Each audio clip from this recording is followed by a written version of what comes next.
Hi guys. Survival Challenge, a case study of labor casualties during window cleaning case solution and analysis. This case takes a look at the window cleaning company, labor fatal accidents as well as the innovation of scientific research as well as innovation.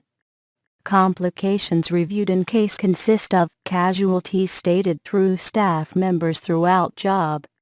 There is actually necessity for individual life. This is actually essential to have preventative procedures to resolve this concern completely. The manager of the business came close to the eco-friendly robotic to obtain such robotics that may deliver labor benefit window cleansers.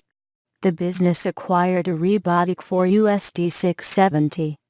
In the event of any type of casualties, the institution is actually reliant pay for the sufferer's loved ones. Thanks for watching this video.